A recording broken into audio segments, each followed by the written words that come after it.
12. Under the Sky. Knox found a small creek and slowly rubbed the blood and gore from his skin. He pulled his tunic up over his head and let it lay in the gently running water while he washed.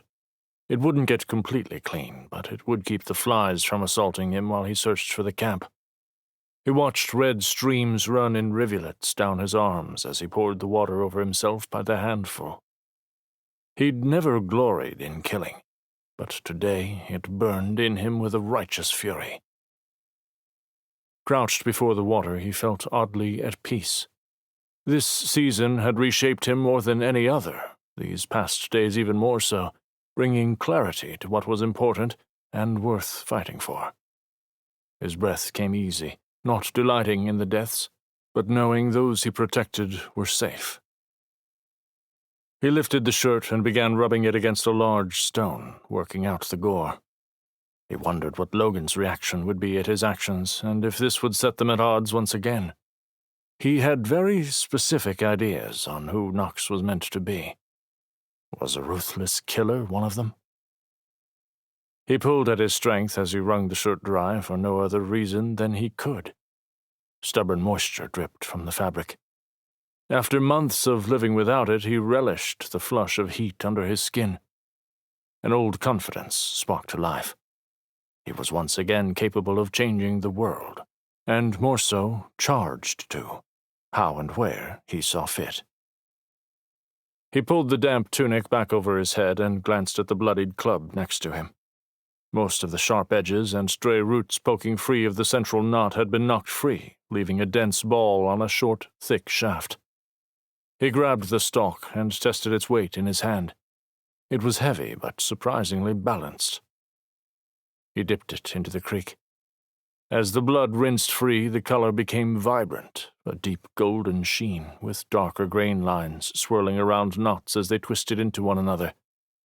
He pulled his newly christened weapon from the water with an odd sense of satisfaction, and began moving in the general direction Ellie had indicated. To the group's credit, he would not have found the camp on his own. He wandered the trails until a young man in his late adolescence stepped from a thicket of brush. Knox spun to face the sound, gnarled root raised. The young man's eyes flicked wide with surprise, but he didn't jump or flinch away. Instead, he met the root with his long pole. The handcrafted weapon was sharp, and the stave sound. A crack split the air as the two pieces of wood met. "Knox?" he asked through gritted teeth, pushing his weight into the pole. Knox smiled internally at the young man's grit. "That's me." "Who found you and your friend?" "Ellie and Gavril." The boy relaxed his grip and returned the long pole to an upright position. He scanned the trail behind Knox carefully. "And those following you? Ellie said there were at least 4 or 5. 6. All returned to the earth," he said. The boy's eyebrow raised slightly, but he said nothing more on the matter. "Follow me, Overseer. My name is Syracuse." He led Knox along a tangled, seemingly invisible path. "Did my companion make it to the Hela?" Knox asked. Syracuse nodded. "He's with her now." Relief buoyed his spirits. Considering how much he disliked the man days ago, he couldn't deny the genuine concern for his well-being. They had survived the impossible together. After following the young man in silence for a time, they entered a narrow clearing. The camp had little to give it away. No stilted buildings or hanging tents, only small, smokeless cookfires and a handful of weary-looking people. Most seemed to be noticeably young or past their prime. Gavril spotted them and came bounding over, all elbows and knees. "Did you end them, Overseer?" His eyes grew round with wonder as he noticed the knotted root Knox still held. "With that?" The words sounded dark from his young lips. "They won't find us," Knox said, avoiding the question. The boy's face grew serious. "They deserve to rot." Syracuse nudged the boy. "Go, tell Una we're back. We'll be up in a bit." Again, the regional accent added a lilt to the words Knox had trouble following. Gavriel balked at the order, scowling at the older boy. "I just came down." "Go." Syracuse gave him a gentle push, and the boy ran off and disappeared behind a large tree. "Where's he going?" Knox asked curiously.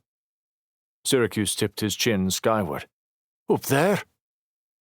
Knox looked up to foliage so dense he could not make out more than a few small patches of sky. "I don't see anything." Syracuse grinned proudly.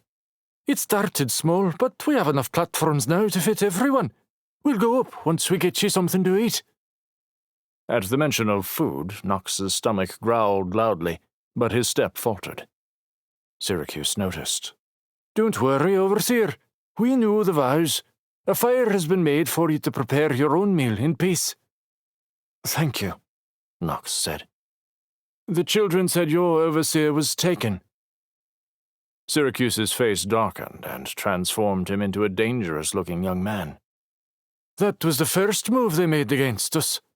They came as merchants, but during the welcoming feast they subdued Katee. None of us know how they managed it, but they made a show of holding her bound before carting her off into the tumult a few days later." Knox's jaw flexed. He had no guess as to how the Tumultians could manage such a feat, and it bothered him. "Do you know if Katee's oaths were intact? Did you notice her strength waning?"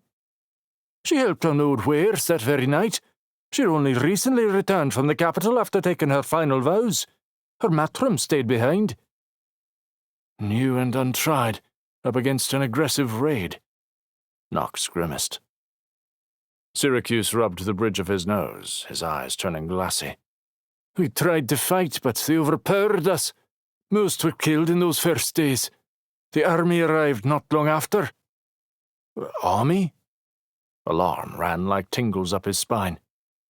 "Last count it was in the thousands."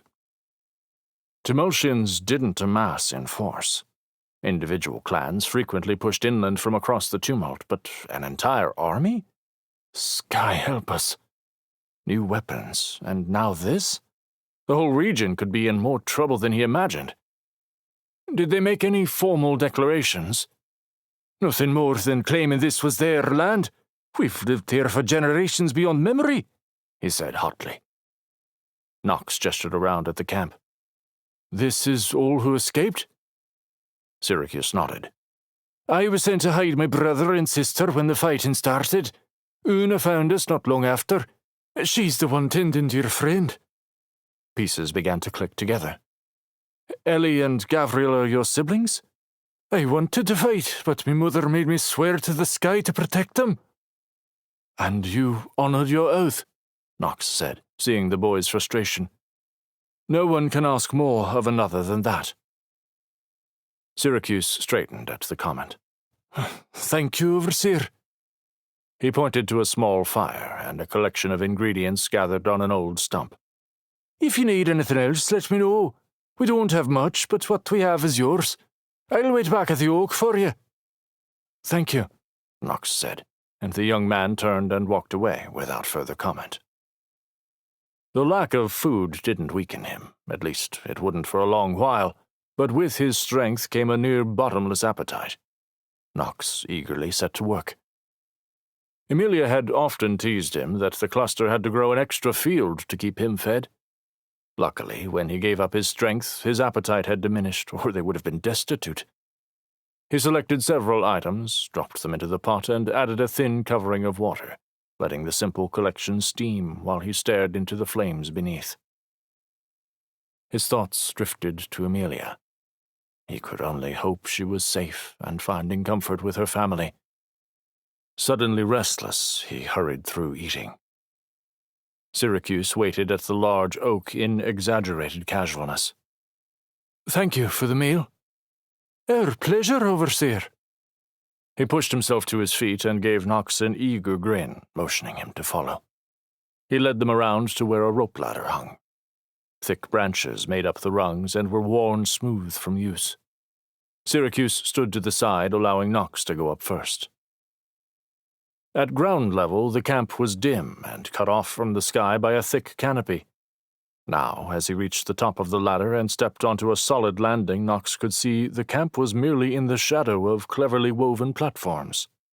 Wide walkways and circular decks were built wherever the orientation of the trees allowed. Up here, the sky was bright above them, and the air moved gently through the leaves, rustling a welcoming song. Syracuse led Knox to a covered platform. The short roof had him ducking to enter the space, and he couldn't help but think of how low Taran would have had to bend to enter the room. A silver-haired woman met them and bowed low. "Thank you, Overseer, for protecting my grandchildren." Her voice carried the same lyrical tone as the others, though with the added gravel of age. "Una, I am the one indebted. Their bravery saved us a very unpleasant welcome." She bowed again slightly and smiled. "I've seen to your companion. His chest is badly damaged, but if we can keep the fluid from his lungs, he will return to strength." Her tone shifted, and she pointed to a pile of blankets and pillows and motioned for him to sit. "Tell me how you came to be here." Logan said nothing. "Would I be asking if he did?" Her silver eyebrow lifted in mild admonishment. "I gave him something to help him sleep." He dipped his head in apology. "My mistake, Una." "The children said you're fighting a Brekka." She looked to be waiting to be corrected. "I don't know its true name, but I've never seen anything like it before." She raised an eyebrow. "Ye must be from the interior not to know the name of the greatest Earthbound." "I am. We've never had one in our valley before. Are they common here?" "Pah!" she spat. "Of course not. They live for the deep, unrestricted earth of the tumult. We didn't see them until the first signs of spring. It made trade very difficult. No one wanted to travel. Then the Tumultians arrived. Didn't the Order send you for this very reason?" His stomach soured at her assumption. Displaced and vulnerable, of course they were awaiting the Order to come and set things right. With a sinking dread, he realized these refugees weren't fleeing. They were biding their time. "I'm afraid not." With deliberate detail, he retold all that had happened in Ricken, starting with the downed communication and ending with his time within the Earthbound. "The Order has no idea what is happening here in the Reaches. We're on our own." Una shook her head. "Not alone. The sky clearly sent you to us." Knox spit back his objections. How could he rob her of her last thread of hope? "Possibly." "Ricken!" Syracuse spoke up from his place near the door. "Isn't that near the capital?" "Still a full week's journey, using the main roads and a decent hovercraft." Syracuse laughed. "Half the journey of ours still." "Where are we?" "Beryl. Well, near it," the boy answered. Knox slumped back against the pillows. "I had thought the creature had brought us as far as maybe Tweary or Mesas. I had no idea we moved so far north." He sat quietly in his own thoughts. The most direct route back to the tumult would have been through Tweary. Why did the beast go north? The answer came to him almost as quickly. The creature hadn't avoided Aegis Lake or the mountains, and taken the most direct line back to the tumult. It took us under the mountains to the lake. The thought made his blood go cold. "Una, do you know if Brekka travel through water?" She considered his question. "The tumult by its nature is wetland. I don't see why not." Knox inwardly cursed. "Of course they can," he said, feeling foolish. "Some say they rise as much as they do because they need the sky. The wet earth makes them long for it." Knox closed his eyes in thought. "When they need to breathe, they resurface." He thought about his days in the beast. If it had resurfaced, he hadn't felt it. The puffs of air. He'd assumed they were vents into the cave, but it was the Earthbound breathing. "Breathe and hunt," Syracuse added darkly. "That doesn't explain why they're suddenly moving inland." "They aren't moving on their own," Una said. "The Tumultians move them." Knox's eyes snapped to the old woman. She sat cross-legged in perfect ease, as if her statement was not the most ridiculous thing to have been spoken in the open air. "What do you mean?" The Timosians have great hovercraft they use to push the Earthbound inland. It is the first prong of their assault, Una said. Nox leaned forward. Tell me everything. Syracuse related in detail all they had witnessed over the past weeks, and Nox's stomach dropped at the picture it painted. The hovercraft extend energized probes into the Earth and create liquefactions. They are driving Earthbound from the tumult to push into the Mercurial. It's impossible, Nox breathed. Liquefactions were the power of the Earth herself, given to her Earthbound creatures, not something replicable by technology. I've witnessed it firsthand. The Timosians use the craft to herd Earthbound of all sorts before them like cattle, Una assured. How many crafts do they have that can do this? Most. All? Syracuse's forehead pinched, and he looked to Una. She nodded in agreement. They travel in groups of 8 or 10 and create a perimeter around the creatures. I've seen 2 caravans leave through Beryl, but more are always arriving from across the tumult. And leaving where? In the beginning, they moved up and down the edge of the reaches, but recently they have been driving inland, Syracuse said. They moved quickly at first, no doubt aided by the deep soil here and proximity to the tumult, but they slowed as they moved inland. Earthbound this size naturally avoid the deep-rooted forests and land with the soul of bedrock, Una added. Nox nodded absently, wrapping his mind around the information. It was an invasion, the Earthbound the leading edge to soften any defenses clusters had. Have you heard word from any of the other coastal clusters? Una sucked in wrinkled cheeks. Our communications went down over a month ago, before the first Timosians arrived. Since then we've heard nothing from the clusters to the south, but to the north, Cyprus was destroyed. Cyprus marked the northernmost point of the Mercurial coast. Nox frowned, confused. As in, occupied, like Beryl? Syracuse's hands flexed into fists, and his young face hardened. They set fires to the surrounding forest, hemming it in. The whole cluster burnt to the ground. A handful of people escaped and found their way here. Una shook her head, grey hair falling free from the knot tied at her neck. Too few. It was a massacre. If the Timosians wanted to take a cluster or two along the border, their job was done. But to wipe out a prosperous cluster of the region spoke to another motivation entirely. How large is their force? He asked. Syracuse and Una shared a look, and she shook her head. It's difficult to get accurate numbers. They keep moving troops in and out of the area.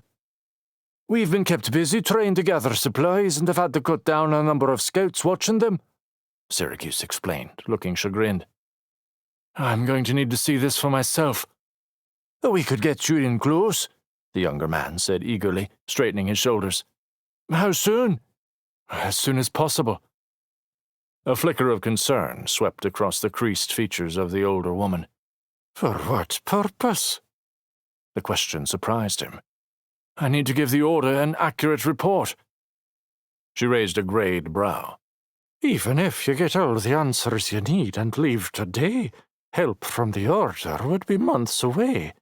Without supplies, we'll be in a sorry state by then. Months? The trip can't be more than a couple weeks. Syracuse shifted uneasily. We've not been able to secure any craft. They leave too distinct a track to use around here. We've been moving exclusively on foot. Nox rubbed at his beard, untrimmed hair feeling unruly beneath his hand, and looked around the platformed camp. As ingenious as the design was, they were surrounded in the heart of what was now enemy territory. If we get enough craft, we could evacuate everyone all at once up into the mountains. As if the two were one, both Una and Syracuse's expressions dropped into a frown at the statement. We will not leave. This is our land, our home, Syracuse said. Una patted his arm proudly. The boy is right. We are bound to this soil. Leaving is not an option. What do you want from me, then? Nox asked. I cannot fight off an entire Timosian army. And without support from the Order, we cannot free your cluster. How will you survive in the coming days? Your movements will become more and more restricted until they find you, or you starve. Una tipped her chin defiantly. We are preparing. Winters here are mild, and even now we're adding insulated rooms where we can gather in the cooler months.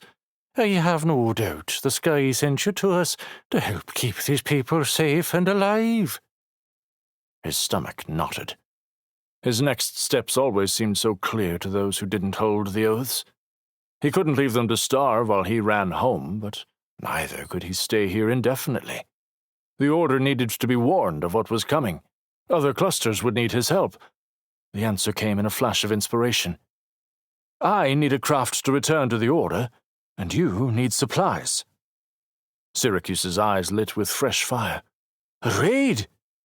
It would put lives at risk, Nox cautioned. If we're smart about it, though, we can do everything to ensure the camp stays safe. Una smiled approvingly, to his relief not pressing for a greater commitment, and looked to Syracuse.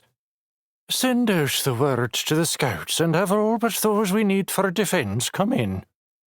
It will be a couple of days before we can reach them all, Syracuse warned.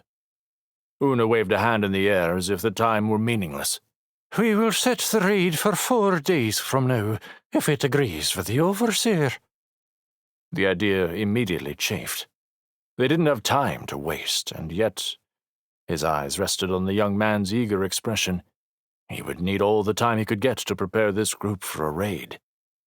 Nox nodded, and Syracuse gave a quick bow before he ducked from the room. Una pushed herself up with a groan and turned back to Nox. Enough talk for now. Let's go check on your friend. She led him through a maze of walkways, and finally around a large tree trunk jutting through the floor, and pushed aside a curtain that separated another set of walled-in spaces. Logan lay atop a bed of cedar boughs and was neatly tucked in with a colorful blanket. Una fussed over him for a moment, and then waved Nox closer. Nox, Logan croaked. You're back. His eyes drifted over Nox's stained tunic. Took care of him, I see. His features were pale and eyelids heavy. It was a miracle he was still conscious. How did they get you up here? Una's eyes flashed with mischievous glint. We made him ride the supply pulley. He howled like a stranded fox kit. It's a flat panel, no rails or edges. One wrong move and it would have tipped clear off, Logan said, defensive. That might have been the most terrifying moment of my life. A grin broke through Nox's worry. More than being swallowed by an Earthbound? Let's call it a tie, Logan said, a wry chuckle breaking through before turning into a thick-sounding cough. Nox sobered. We're going to be here for a little while. We need a craft, and this cluster needs supplies. I'm hoping a raid will provide both. You're going alone? Ideally, Una clucked from the corner. Of course he's not. Our best scouts will join him. Logan caught his eye, and Nox saw the same hesitation he felt. Those stranded here in the treetops were not trained to fight. We are at war, he said quietly. It didn't ease the guilt he felt at allowing those unprepared to join him, but it shifted Logan's expression. That changes things. Nox nodded. We need to shore up things here and get back to the capital. The Order needs to be warned. The Tumultians are beginning to push inland. They know how not to attract attention. Tumultians are spies first, Una said quietly. The Earthbound will be their first attack. They will not march in big loud waves until they're certain the battle is already theirs. It's only going to get worse for those in Rickon, Logan said. A weight settled into Nox's chest. As soon as we have a craft, we will head back to warn them. Hopefully we can get there in time to keep them from any further harm. And if not, Taryn is there, Logan offered. A cool breath of relief rushed through Nox. He would owe his friend far more than a drink by the time he returned home. Thoughts of Amelia, her face framed by her dark curls and her brown eyes catching the lamplight, stole his breath. Fear for her made his blood pump, and he could feel the flush of power fill his limbs. Taran is there, he echoed to himself, and forced his hands to relax. This was the heart of their oaths. They would both serve those who needed them. Knox swallowed, pushing his worry aside, and fixed Logan with a firm stare. Rest up. I need you fit to travel in less than a week. A snort sounded from the corner as Una expressed her thoughts on the matter. Eyes drifting closed, Logan's mouth widened into a faint grin. I'll do my best, Overseer.